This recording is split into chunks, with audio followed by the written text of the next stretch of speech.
Hey, Draxaran here, and we're going to give a review out to Planetside Forever, or you might remember it as Planetside 1. Remember, don't judge a game by its graphics, judge it based on its mechanics. Um, that's a saying I've said a few times. Just a quick note, this is not us currently playing. These are some clips we put together to give you some insight into the gameplay of Planetside 1. Now, there are some bugs and issues with Planetside Forever that weren't in Planetside 1. The staff are working hard to fix as many of them that are reported. There will be some comparisons of Planetside Forever and Planetside 1 to Planetside 2. In this video, we're going to compare based on our experiences and let you make your own decisions on if you would like to play or not. We are not bashing or saying Planetside 2 is bad compared to Planetside Forever. A little bit about myself and my background of the Planetside series. I started in Planetside 1 around 2005, 2006-ish. Um, and September 30th of 2012 for Alpha in Planetside 2. Now, Planetside 1 came out in May 2003 and was created by Sony Online Entertainment. It was the first of its massive battle MMO FPS genre titles and featured thousands of players fighting over territory in a persistent world. It is still very innovative compared to a lot of other shooters. Its mechanics differ from its sequel, Planetside 2. I'm joined here today with a friend from Planetside 2, which he has played for a long time. He tried Planetside 1, but only got in around near the end of Planetside 1. Clyde, why don't you go ahead, introduce yourself, and tell us a bit about yourself. Hey guys, I'm Triclide. Um, as far as my career in Planetside goes, I got picked up in closed beta of Planetside 2. Now, I was familiar with Planetside 1, but I'd never had a chance to play it until after they already announced it was closing down. I got to enjoy about 5 minutes messing around with it before the official servers went down. But I've played Planetside 2 yearly, monthly, ever since the beta release. All right, anything else you would like to add? Or is that it? I guess the goofy thing about me for playing an MMO FPS is that I tend to run solo. So I have a different experience from people who will have big groups, outfits, or milsim groups and stuff like that. PlanetSide 2 has a lot of communities like that. Big outfits with hundreds of players, milsim groups that'll bring their whole group in. So a lot of perspective I can add is the perspective an individual player is going to have on the battlefield in PS1 or PS2, as opposed to the group. So I feel like that'll definitely add an angle to your potential interest in this game. All right, thank you for that introduction and a little bit about yourself there, Try. All right, so my experience with Planetside Forever community and staff has been very pleasant. And the staff are very professional. The Planetside Forever community feels very inviting and helpful for people with questions. Whereas the Planetside 2 community seems in its current state to be a little bit toxic, uninviting, and staff felt very unprofessional. Um, Now, this is just my experience for Planetside 2 recently. How was your experience in Planetside Forever versus Planetside 2 community and staff? Tripod. The PS1, PS Forever staff, folks, and players have been professional and friendly from the start. I don't have any complaints there. No trash talking, no being rude, none of that nonsense. It's been a professional and seemingly caring community that I'm looking forward to being a part of. PS2 community, I can't think of many communities I've encountered in games that are as immediately toxic in, in, in the game experience. I mean, it goes downhill fast. My dealings with the staff have been few and far between with PS2. Most of my input with them was back in the beta days when it was still with SOE. They had good folks on the game then, but their interactions with the community and on the forums and so forth have waned in professional demeanor in the last few years, especially in the last few months.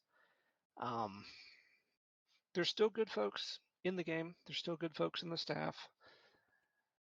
And the game is still alive for the time being, but I'm definitely happy with what I see from the folks with PS Forever. We got some good folks there. Yeah, yeah. Yeah, I feel the same way for the most part. My whole thing when it comes down, when I come to a game as a new player, I'm always going to look at the community before anything else and how the staff interact Absolutely. because that tells me a lot about how I'm going to be treated later on.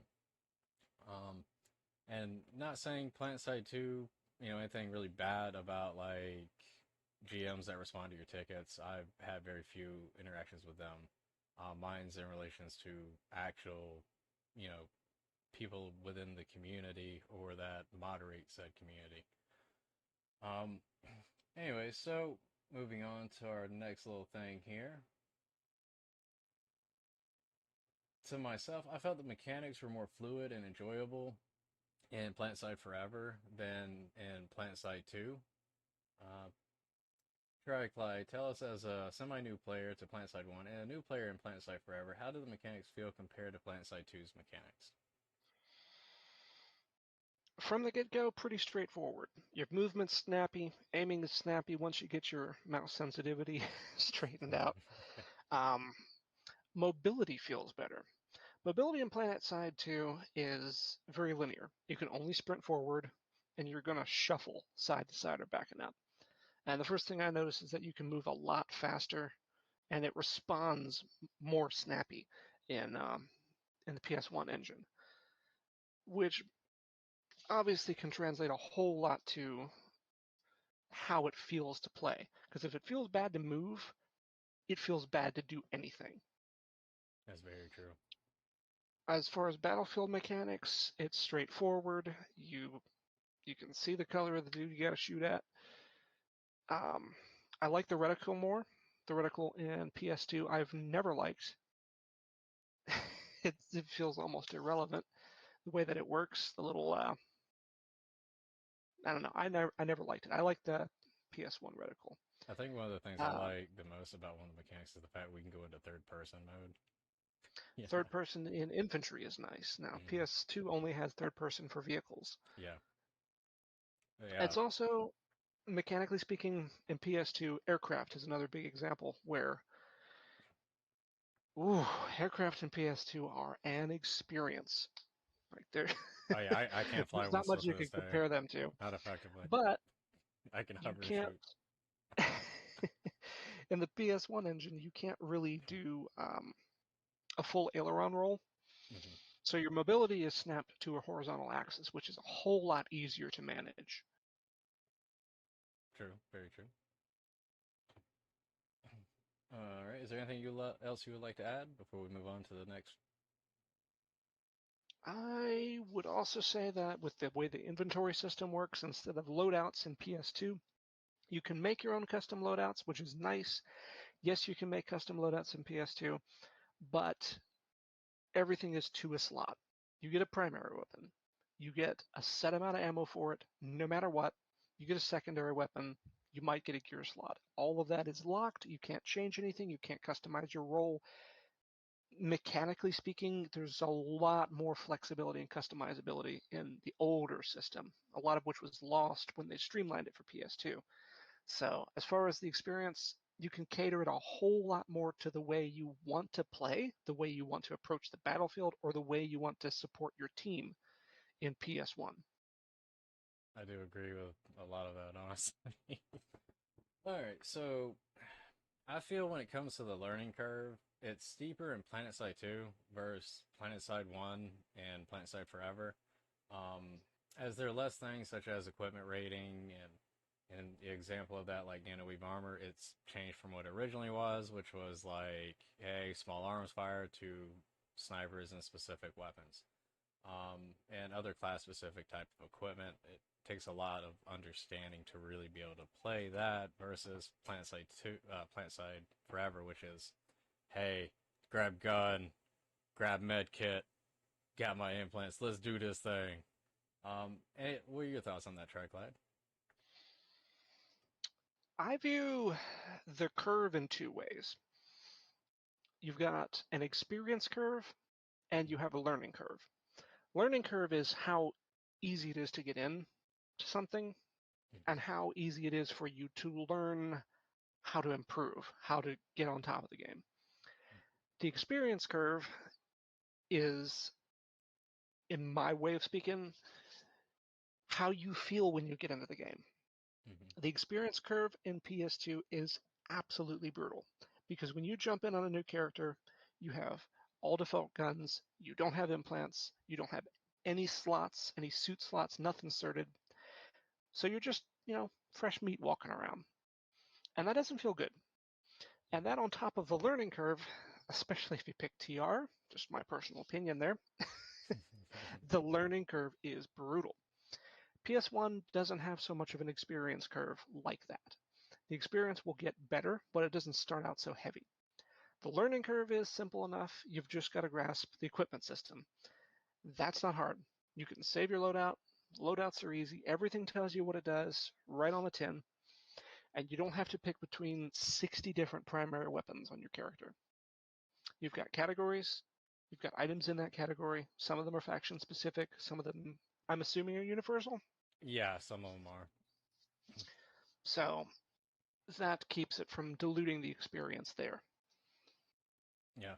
And Something that cool. lets you get in on an even playing field a lot faster. That helps you get on the experience curve on a better spot. Well, the thing in Planetside Forever versus Planetside 1, in a way, is originally Planetside 1, you started at like BR1, Battle Rank 1. The highest you could Right. go was, if I remember right, it was like an expansion that was Battle Rank 25 in the end. I think it used to be less than that originally. I'm not 100% sure. I can't really remember. It's been so long ago. Um, but you would start with like no access to really any of the top-notch gear or equipment. But the thing is, as you ranked up, you weren't like, because again, you could only go to battle rank 25. You weren't like put in a whole, oh, this dude's straight better. The implants had more. It didn't have a super giant impact in the game. It had an impact, but not to the degree where like one guy could see 450 guys. It didn't work like that. And I think that's one of the coolest things about Planetside Forever and Planetside 1 versus Planetside 2 as well. Um, but is there anything else you'd like to add? I would ask a question of you, though, here. Oh, yeah, go ahead. So, with certs being unlocked, is there a goal of equipment to work for, or is it just the simple fact that we're here to play with all the mechanics? It's our playground, our sandbox, so to speak. I don't know what their future plans are right now. I do, like I said, said in the past, I really want to get a good Q&A with them, and those are like questions I really want to ask them, even myself.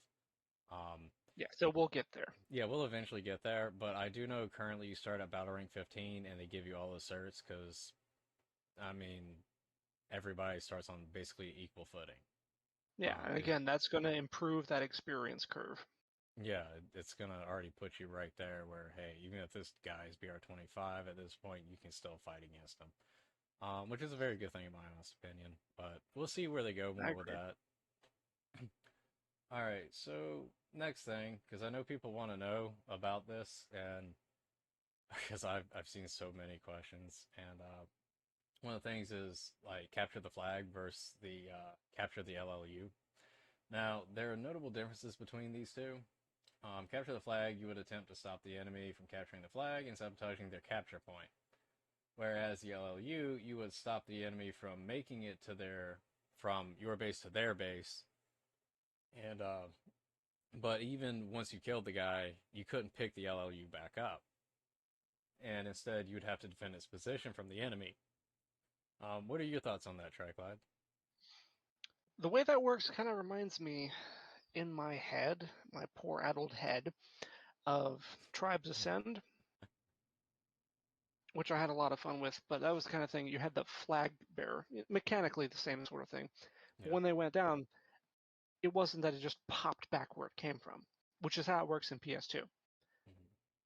If you down the guy, he drops the flag, you run through it, it goes back, the fight's over. Move on. But having it turn into a strategic fight, especially if it goes down in a strategic location, Mm-hmm. maybe it's going to be out in the open and it's hard to deal with. Maybe it's going to be in somewhere with cover and you've got to fight for it. That adds more dynamic value to the gameplay, which that's what it's all about. Yeah, well, in this, like, because I did have this the other day. Remember, I was inviting you out to come play because I was fighting the NC. It was me and Right. I think his name was Darvo or Davo or something like that. Against this NC, he hacked an LLU base and I downed him right outside the base. And I couldn't pick up the LLU. I was like, wait. So at first, me and the other guy, we were like, wait, is that a bug? We're sitting there trying to rack our brain, like, couldn't we pick it back up back in the day? Or like, God, we can't remember. We had a few incidents like that, but I mean, it's been so long since we really got into like a Planetside 1 styled game. Um, so we found out it's not a bug. You cannot pick it up unless you're the opposing faction that's hacked it. Really cool. I think that's a really good mechanic for it. I think that's how it should be because where I downed him, I couldn't pick it up. I had to defend it in that location. So that made my fight go outside of the base to fight him. Yeah, Um, and the thing is, fights in those bases get stale pretty fast in PS2. You got the same couple of buildings, you got the same few rooms, the same few towers, the same spawn room locations, and with the capture the flag stuff now, it's literally run back and forth on the same base 12 times. yeah, that's very true. Um, hang on, I'm trying to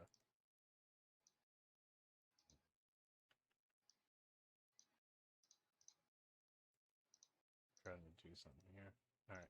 Anyway, so gonna move on real quick to the next point. I believe combat is about the only thing you must really focus on learning the most, um, because over really anything else, like everything else it'll kind of come generally in a natural sense. Like I'll give you an example. Triclide earlier hacked a vehicle. He hacked an AMS and got us another Without spot. knowing I could do it, I just was like, hey, let me Yeah. pull this out. Click. Oh, what do you know? Yeah, he just went up there. It's like, oh, hey, look, I hacked a vehicle. That was something I really loved, by the way, in Planetside 1 versus Planetside 2 was the vehicle hacking. I stole a guy's harasser, and he's like, where did my harasser go when he came out of his outpost? I was like, bruh, I had to I feed mean, my kids, man. see where I like that kind of mechanic, which the hacking is an extra step, but like take a milsim like Arma. Anyone can walk up to any vehicle, a tank, an armored car, transport, you name it, and just hop in, commandeer it, hijack it. And that adds strategy to vehicle play that, again, PS2 completely lacks. Yeah, it And really it PS2 adds. lacks the ability for one faction to get vehicles. For a while with the Shattered Warp Gate, PS2 had a way that you could go fix up a mag rider and you're playing your NC or your TR, and you'd get a TR mag rider, and that was dope for a while. Yeah, that sounds But they pretty took cool. that out. Yeah, and see that's My, something else my that TR Prowlers and my TR Vanguard, that was awesome. The Red Vanguard, oh, that was fun. yeah, that was something I really like about it. Like you go and hack an enemy vehicle and steal their vehicle and Yeah, like turn it around against them. And it also could like really change the battlefield when you have like an yeah, enemy's mag rider or vanguard, um, or their lightning or an aircraft or whatever you could, even their spawn station. Um, yep. those can really change the tide of a battle. Um, And the thing is that so many of those kind of mechanics that get simplified, I say simplified, but they're literally removed into the sequel. Those kind of simplifications, that just means there's less you can do, less yeah. ways to play the game, less mechanics to play with, less strategies that you can pull off, less fun to have, and less ways to do it. So Mhm. having more of those options, I feel like, is never a bad thing. Oh, I agree wholeheartedly. I agree with that. And the reason I say combat, I believe, would be the most, you know, the hardest thing skill wise to learn is because the way the hitbox detection works in it, it's kind of funky a little bit. So it's like a little bit of playing to kind of get it perfect for you. Um, what would you say, Triclide? That's been my observation. The mechanics of the game, easy. The gear system, inventory, easy. Vehicle spawning, repairs, even base layouts, very easy to learn. Yeah, That kind of stuff they're is not identical. going to occupy a lot of your time, which means that the thing that's going to occupy your time learning, the stuff that you're going to try to actually conquer, is the combat, the moment to moment, being in a battle, being in a gunfight, being in a tank versus tank engagement, combat in a hallway. That'll be where the learning comes in. And since thankfully to the gear system being the way it is, it means that you on the experience curve, your learning curve starts at a good spot. You're not outside of equipment parity with whoever you're coming across. So all you need to learn is the combat. Yeah, everything else will just kind of come naturally, or you'll just ask questions, and it's a simple answer. It's not very complicated. Yep, and there's good folks in there who's going to give an answer if Yeah, anytime you get a question like that. yeah. Anytime I ask something, they immediately have a response, and they give me pictures. It's even crazier. That's great, Yeah. and that's rare. Oh yeah, it really is. I think that's one of the great things about the community is because a lot of them are Planetside 1 vets. You know, they played for so long, and they're just like, I already know how. Here's how you do it, bro. Um, I so that's what I kind of would say would be the skill, limitations within it.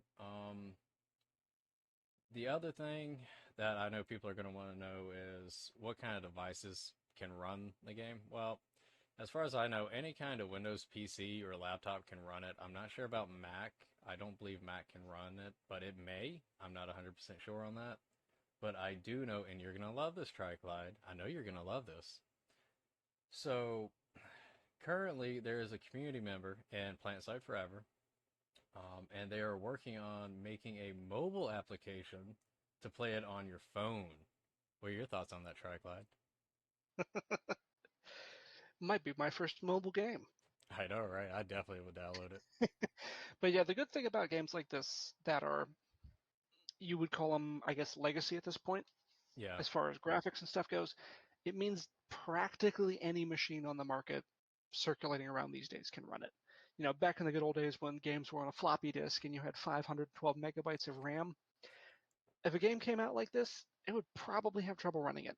I'd imagine nobody's really going to have any problems running this game, Yeah, when which you makes a big deal as far as regular systems. I mean, barrier for entry very low.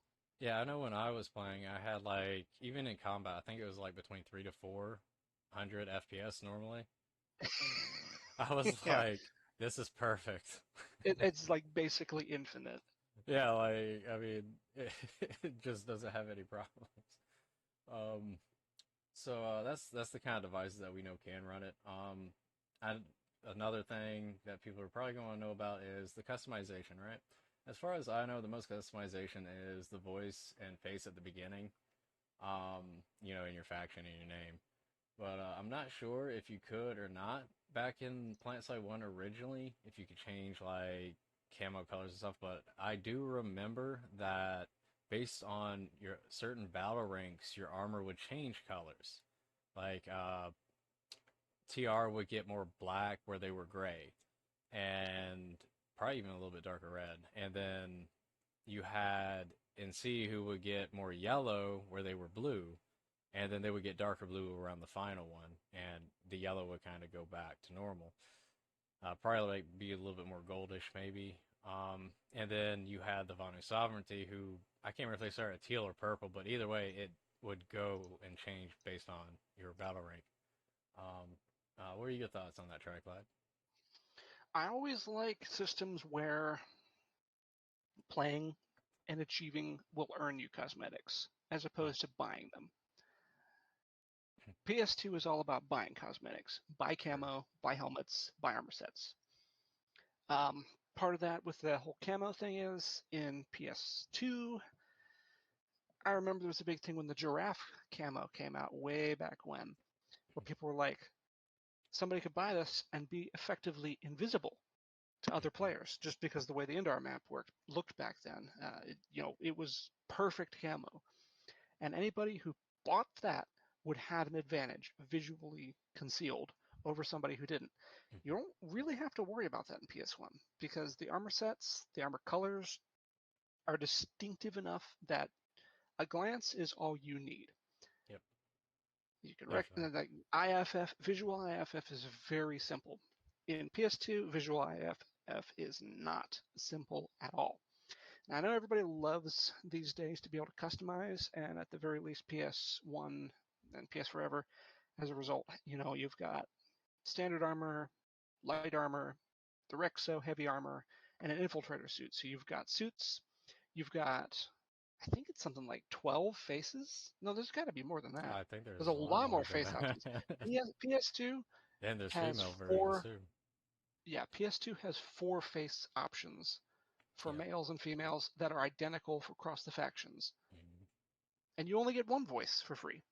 PS Forever, you got 5 voices per character Well, you to get, pick from. yeah, you get to pick one of them for your character, and then what's really Yeah. cool is the emote system. Like in Planetside 2, it's Mm-hmm. like they'll just say something, but in Planetside 1 and Planetside Forever, you would actually like wave or do something that was noticeable. Yeah, actual animations connected to it. Not to Hmm. mention the fact that in PS2, you've literally got 10 callouts. V1 through V9 and 0. And they're all set. There's no variation. Stay alert. Enemy heavy. Okay, well, you got spotting. That's a little different. Yeah, it's about. I don't, wait, can you spot in PS1? I'm not sure offhand. I can't really I remember. didn't see any way to do that, but still, Other the than V, callout you can system press is V and do it. way better. You could Yeah, press the V and callout then system is a whole select. lot more fleshed out. Yeah, here you can press V and then say, "Hey, enemy cloaker, enemy heavy." Well, not really heavy or cloaker. They say something different. They say enemy infiltrator. Um, Yeah, because we didn't have heavy assaults, light assaults, and all that. We yeah, just it had wasn't the armor class sets. system. Yeah, and your armor sets. If let's say you were in your what they call the Rexo reinforced exosuit. It was the heavy armor, and if you were in that, you couldn't fly like a mosquito, or you couldn't drive an AMS because the armor is heavier. But if you were in like agile or your fleshy armor, which fleshy is like just what you start with, you don't really have like all your other armor on. It's just like you have no helmet. Just your jumpsuit. Yeah, you're just kind of running around in your military uniform. That's about it. Um, they nickname them PJs, is what they call them. They know them by pajamas. I call it fleshy. That's what I was taught years ago. But because you're so weak and, and easy to kill, that's kind of why they Yeah. call them.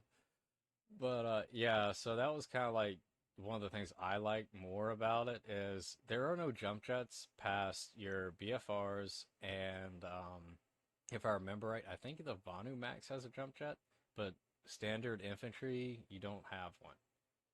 So everything's ground. You have to get in there and fight, which is something I like, you know. Yeah, I agree.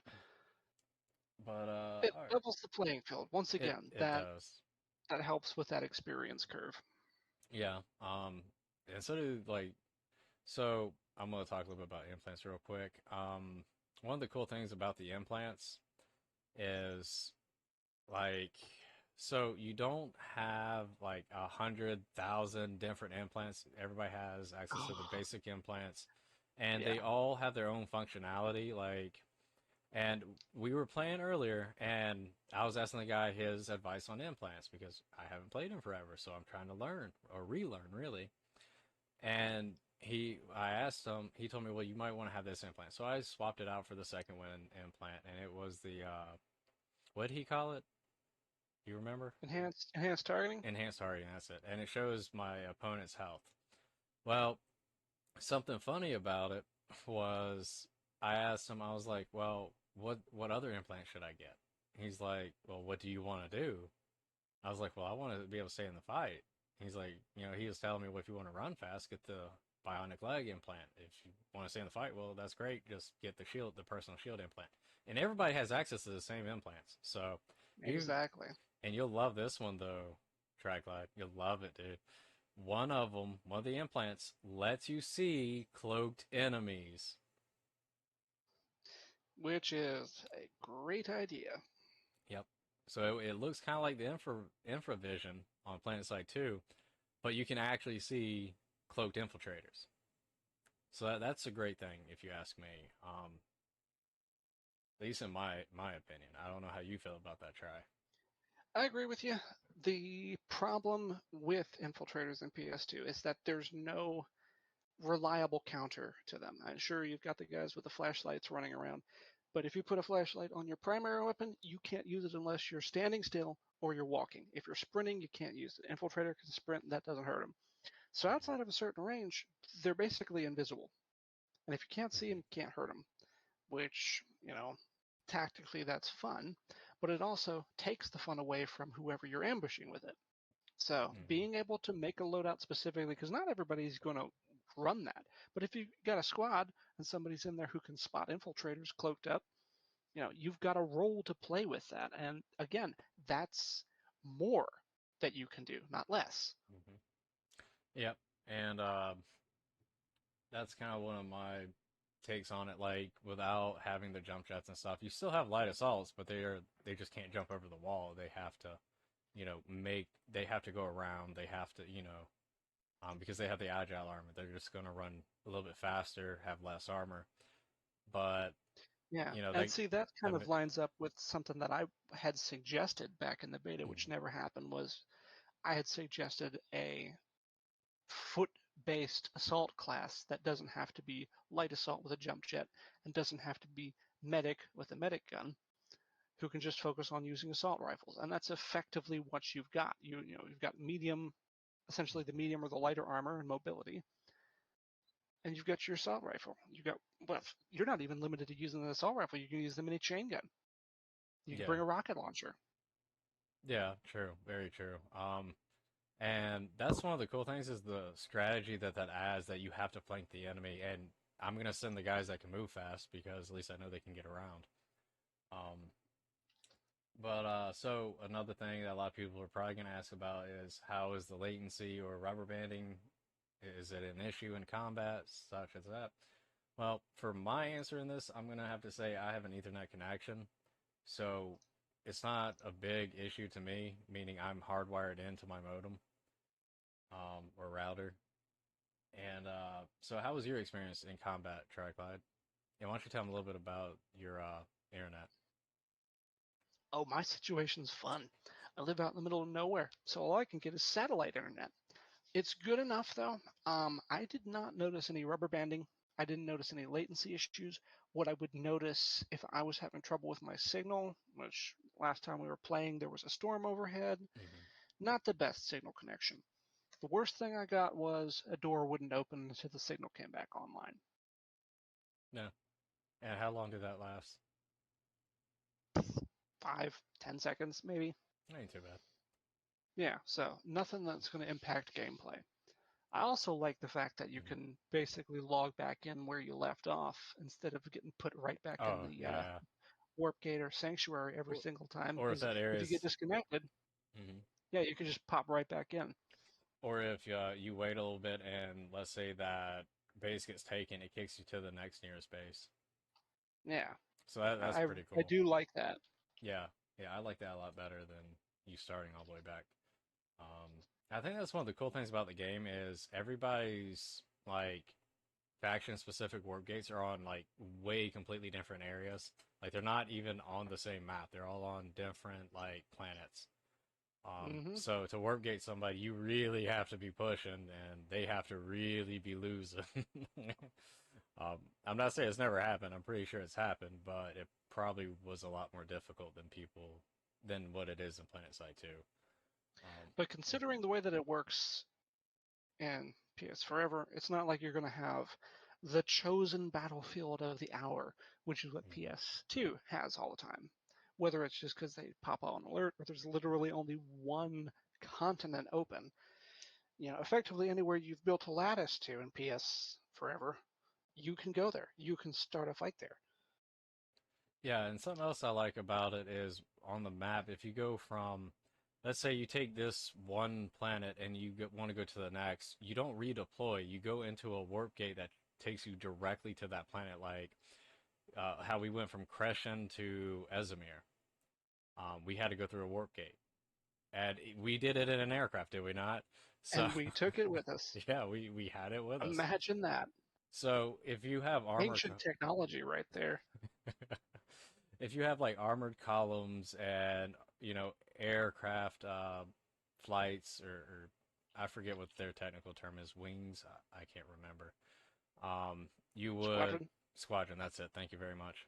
You would literally go into a warp gate with your squadron or your tank column, and you would warp to the other planet and go from that warp gate onward. So it was really cool, and you had to connect the base from through the lattice system to that warp gate to go through it and stuff, if I remember correctly. So it was really cool compared to Planetside 2's. Everybody gets a secret sanctuary on, with their warp gate. That's, you know, And just a cool my other mechanic. observation on that is that each of the places that you fight over and Hmm. capture, each base has a meaning and a purpose. It's not like, here's a capture point at a random hut in the middle of the desert. Have fun. Hmm. Yeah, A lot of actually. those capture points in PS2 Hmm. just feel like trumped up objective locations to slow you down on your way from an ant station to a tech Hmm. plant or a biolab or something like that. And while I get having more strong points to fight, that doesn't make for better fights. True. Very true. And having meaningful locations to work toward on the battlefield, which is what I see in the PS Forever version, the PS1 engine, Hmm. that really helps flow the fights. And it makes the lattice system make sense. Where the lattice system doesn't make sense in PS2 is that, well, why do we need to fight for the shack in the desert? No. What's the point of that? There's no cables connecting it. It's just completely arbitrary. Especially the ones that just backtrack. I've never understood that. But yeah, I definitely like the way the lattice is played in the PS1 map. Yeah, I feel like it because you have more of a strategy to what you got to do with the lattice system in PS Forever versus PS2. That's a given from my perspective at least as well. Um, I feel like you have to really kind of understand like a lot of the base formats are kind of the same. But one of the cool things about PS1 is if you want to go take a base, first you want to take a watchtower outpost, and then you can push upward because now you have a respawn point not too far away and you can continue the fight. So even if your AMS is destroyed, you can still continue a push, and they have to push you out of those outposts. And sometimes, if I remember right, people would go behind the base and get the outpost behind it too. So Hmm. and it will tell you in chat in the text chat, hey, this place has been taken by this faction, and a lot of people notice it because they're watching that chat screen. Oh yeah. um, but the next thing is the game balanced well between the playable factions. Um, I do want to start this out by saying, first off, there is a thing called the Black Ops faction, and it's like a select group on one map at one time that gets selected, and it's kind of a whole thing. I've never seen it, so I don't know really how to comment. It's something I saw in the on their website about it, and I was like, man, I never got to see that, but I would love to do that once. Um, but so the balance between the factions, I felt that the combat was very balanced personally, and it's based more on the skill of the player versus your weapons. There weren't a ton of weapons in Planetside 1, and aren't a whole lot of them in Planetside Forever, versus Planetside 2, where you have like 15 different LMGs, and you have to look at the stats and figure out which one's better versus the rate of fire on this one, or the damage that comes out of that one. And it's just a lot more headache. Here, you just pick something and run with it. At least that's my take on it. Because I kind of enjoy. I used a cycler earlier on TR, and the guy's like, "It won't work very well inside," and I killed the guy. I'm like, "It worked very well for me." What are your thoughts on that track line? The biggest obstacle, well, the second biggest obstacle to the learning curve and the experience curve in PS2 is the imbalance between the factions. Because you're Mm-hmm. going to pick one up, and there's going to be other factions that not only have a different strength than you, but they're also going to have weapons unlocked that have the same strengths you're supposed to have. Mm-hmm. Case in point, TR is supposed to have high fire rate. Well, you log in, you've got your carbine, and somebody comes up and guns you down with a GD7 that can fire faster than your carbine. And you're like, Yeah, well, what the heck? yeah. PS1, you don't really have that gear envy so much, because there's some more shared equipment, which aesthetically you might be like, well, he's got the same kind of gun as me, but on the other hand, you're like, oh, at least he's got the same kind of gun as me. Because you're like, I know what it can do, and I know how to beat it because I've got it. Yeah. And if you're going to do that, it makes sense to keep it that way. The less disparate the arsenal is, the less room there is for that imbalance. So with the arsenal being what it is, Mhm. I feel like it's pretty balanced, especially in the way the vehicles go. There is a huge amount of disparity in the vehicle balance in PS2. Mhm. Yeah. I didn't see that at all in my time playing in PS1. Yeah. It's just, yeah, as long as you land your shots, you'll be fine. If you don't land them, oh Yeah, well, it's game over. that, yeah, that's kind of how I take it as well. Like in Planetside 1 and Planetside Forever, there are faction specific weapons, but they're not like to the point where like okay, the NC have the jackhammer, the TR have the minigun. Well, you have a jackhammer, I can still go get a sweeper shotgun, use a shotgun. Um, but it's not gonna have the exact same damage as your jackhammer. But if I can get that extra round or two out, which I probably will, I will have the advantage in that situation. But weapons are very situational in Planetside Forever versus Planetside 2. You can have a minigun and still, or have two people with them and still lose. Um, versus like the jackhammer, which is great for close range. Um, so that's another thing that I think is really cool is the situational of the weapons. You know? for sure. And especially considering the fact that you can actually loot gear dropped from other players. Oh yeah, Which that's a reminded nice me one. also, you have the ability, you spawn a vehicle, you can store extra gear in it. So Hmm. if you don't have an AMS nearby, or you run out of ammo, or you want to get a different weapon and you've got a lighter suit that doesn't have as many slots, just toss it in the trunk of your harasser, your wraith, bring it with you. You don't have to, like, you can prep as much as you want. Heck, you show me the lockers. You could fill up lockers Yeah, with ammo. within a So, base too. Yeah, within the base. Like what people used to do is like say if I played TR and I killed an NC, I would take the jackhammer and throw it into there so I could use it later. So as long as we had the exactly. facility, I could go pull it out at any time. Um, Which again, that goes a long way toward equipment parity too, and mhm. balance. So that, hey, that guy killed me with a jackhammer. Guess what? I finally got him. I've got his jackhammer now. What up? Yeah, he took my minigun. He used it on me. I was so upset. I was like, no, my minigun. Why betray me like this? But But it was fun though. And that's another thing I noticed. Like when I got killed, I didn't really get upset. It felt very casual. I didn't feel like that competitive. I mean, I wanted to beat him, but I was just like, I died. Whatever. I'm gonna go get me a Yep, minigun back. I'm being farmed. It's okay. Yeah, like it was fun to be killed. Like I got some experience, got to play with some cool guys. It was enjoyable. Yeah, and Um, mhm. just the experience of being killed at PS2 can be toxic because somebody can get you, and the next thing you know, they're in chat saying you're terrible. Or their Not calling giving you you advice. names. Or, yeah, Exactly. yeah, Now, there's something to be said for, classic shooter game trash talk. yeah. Like A when little he bit of that is great.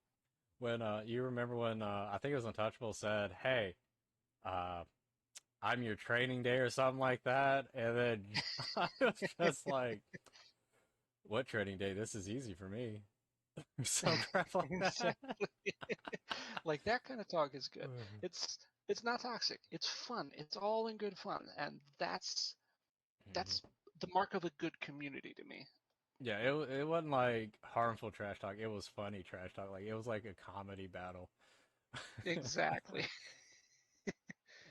And that's one thing I love about it. And like I remember I was in the Discord and I told Untouchable, he said, "Hey, who wants to come and play or something?" I said, "It's okay. I'll look at your pretty eyes through the scope or something." And he's like, "You think my eyes are pretty?" I said, "Yeah, man. Are you wearing mascara or do your eyes just pop like that naturally?" He's like, "Oh, natural." I was like, "Oh man." Like, see, even in Discord. And it was even funnier because one of the mods, he said something. I said, I just want to tell you what's up. What's up? Like, so he just like went along with it. Like, there's no like hatefulness towards each other. It's just like funny trash. It's just like, I can't believe we said this. Yeah, that's how it should be. Exactly. That's exactly how I feel about it. It should be kind of more like that and more of the help when you need it. Um, so moving on from, is it balanced? There are some bugs with squads and outfits. There's other bugs we ran into. One where I was stuck running in place, and Triclide ended up under the map among some other bug he had. I don't even remember what it was, but it was something else that happened. Oh, it was Um, related to that one. I was stuck in my yeah. plane. And well, there is one other bug I would like to mention that I do know about.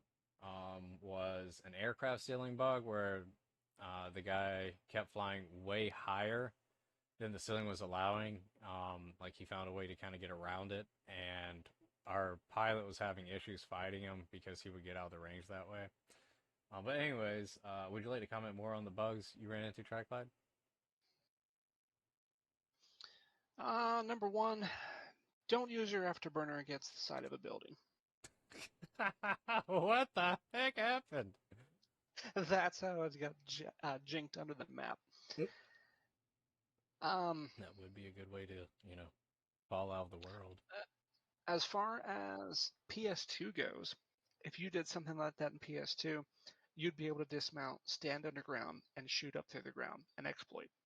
Oh yeah. You have to land to get out of your vehicle, your air vehicle in PS1, which means that nobody's going to be able to exploit it like that. So even if that happens, it's really not much to worry about.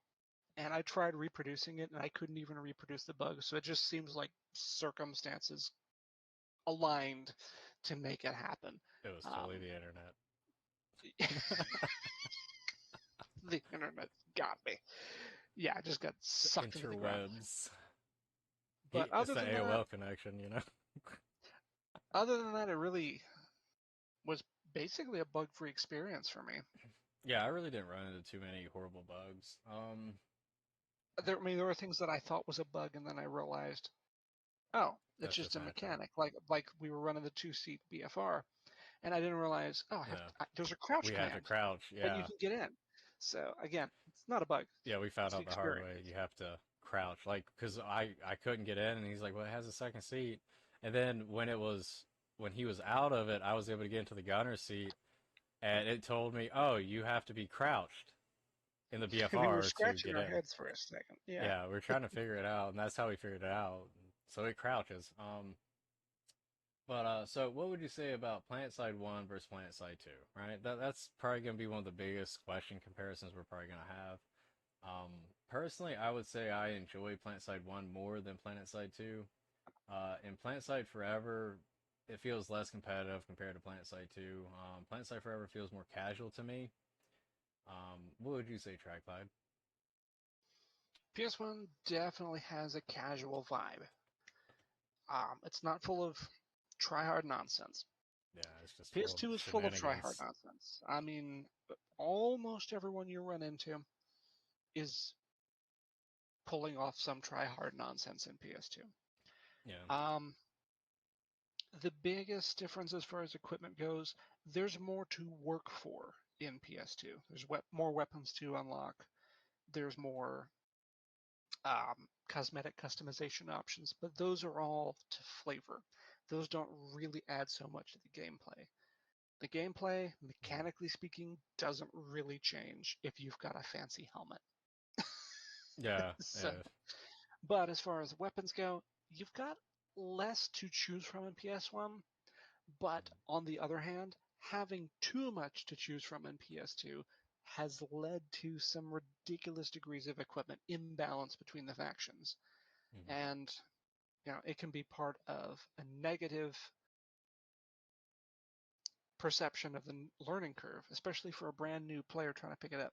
If you're brand new player trying to pick one up, going to have a much better time picking up Planetside 1 than Planetside 2. Which is odd, because they've put more work into Planetside 2. But Yeah. everything that they've added, from player-made base construction, which has been through three or four overhauls now, Mm-hmm. and every time it changes, it's drastically different. Yeah. Weapons are very wildly different from one another in a lot of ways, and then you've got one. It's not very easy to It pick makes up it on. more confusing and more complicated than it has to be. And the Yeah. same thing with the implants. You've got, I think there's 148 implants in PS2. God, I didn't even count them, but you counted them. No, God. I remember watching a video. Somebody was reviewing all of the implants. Camikaze 78, I believe.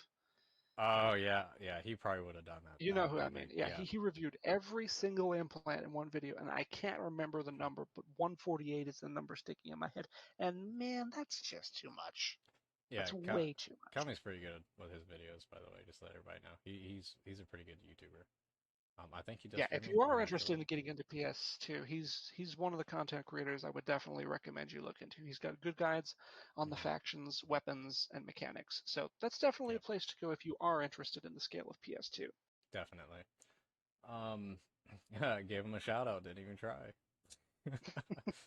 Some more shenanigans like we had in PS1 or Planetside Forever, I should say. Um. Yes, So that's so I feel Planetside Forever is still playable, and absolutely. enjoyable even in its current state. I would recommend it to friends and even other Planetside One bats. I would definitely tell them if you miss Planetside One, come check out Planetside Forever. I definitely would tell them. How about you, Tracklide? Absolutely. I would second that all the way. So the community is fairly small right now, but it's Hmm. a good community, and having a good community can make a small game Feel big. that much better. Yeah, and it can feel a lot larger than life, bigger than the sum of its parts. Hmm. Um, PS2's community is nowhere near as big as it's been at times as well, and half the time you're running up against the same, oh, I don't know, 140 players dropping in on your base at the drop of the hat. Yeah, Yeah, that happens pretty frequently too. I'll yeah, notice like having the same exact name in numerous times. yeah, having smaller scale like squad engagements is one of my favorite things in PS2, and I don't get that very often. But Hmm. having smaller squad level engagements again Hmm. in PS Forever has been a great experience. And I would rather fight with a few players who have equipment parity and comparable skill than fight a Zerg rush of 96 plus people body slamming Yeah. my base. Yeah. Well, we did have big Zerg fights back in the day of Planetside 1, but it I mean it was still big, like, but everybody was in a cramped space. So it was like fighting a beehive while you're inside the beehive. But it was cool because like sometimes you'd have people that escaped or whatever, and you're like, I'm gonna find you outside. We're gonna take this to the chain knives. Like it was just some weird stuff. Um, Just like that Saving but Private Ryan moment, throwing the helmets at him. something else cool. Though Triclass, something that you probably can't see, but on the background right now, there's like a bunch of asteroids dropping on this planet. While all these people are like just running in a giant circle and trying to avoid the asteroids in Planetside 1. So that's something cool you don't see in Planetside 2 at all. Like that level of in-depthness. Like you remember how we saw the what did we in the base, how we had like a vending machine, a sink, and all that kind of stuff. Holographic map, Yeah, it was all a that good lot of stuff. detail. Details that get completely overlooked in PS2. Like there's one base I think on Amerish that you go inside and there's like a shooting range set up. I'm like, okay, that's Mhm. a cool detail. There's another base that they've got like some coffee table set up. It looks like I'm like, why can't they do this with more places? Have a little bit more detail. And seeing details like that in PS1 Mhm. is refreshing. I love details like that. Definitely I mean, it makes the love them. world feel realistic, believable, and alive, even if it is completely fictional. And if it's like not even that great graphically, it just makes you feel like there's more to the world. Um, I mean, shoot, there's millions of people who play Minecraft, and it's literally squares. you're not wrong. Um, so, Tricly, is there anything else you would like to add? I feel like that about covers it for me. Yeah, I feel about the same. So I do want to let everybody know before we get to fully ending the video. I'm going to try to set up a Q&A with the Planetside Forever team. At least try to get one of them to come and talk with Triclide and I. Um, and see if we can't get them to answer, some questions on a live stream. So we can learn about them, about the team, and what they plan down the road ahead. If you have any specific questions you'd like for me to ask, leave a comment with a question below on this video. And remember, only serious questions will be approved and used in the live stream. Or you can wait till the live stream if we do decide to do it, and you can ask them there.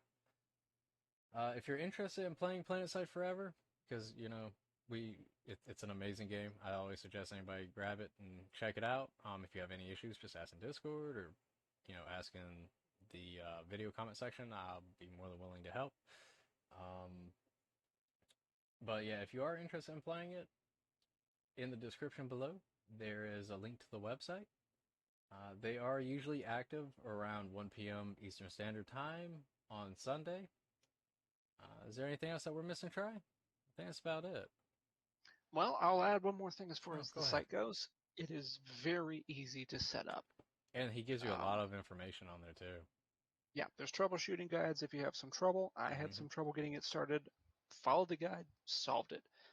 Very, very easy to set up. And it's also a small game, so Yeah, it's not going to take up half of your hard drive. it's like 3 gigs total in it. Yeah, something like that. Yeah, so it's pretty small compared to, and it's crazy because it's a big old game. I Yeah, know. like, and that's another cool thing that I liked about it was I could literally run around in a giant circle or around the hill and stuff. Now I might slide because if you go too far up a hill, you kind of slide. But I didn't get stuck on the ground or a rock. But if I drove between the trees now, I might get stuck. But that makes sense. Trees are in the way. What about you, There's a Try? lot more ground clutter in PS2. And I get stuck and it gets me killed sometimes. mm-hmm. Not even gonna lie. Especially in tank fights. Yeah, oh god, I hate when that happens. Or you slide down the hill and flip your tank over upside down. Goodbye. Shenanigans. Anyways, remember everybody to like, follow, and subscribe for more content. We'll catch you next time, soldier. Peace.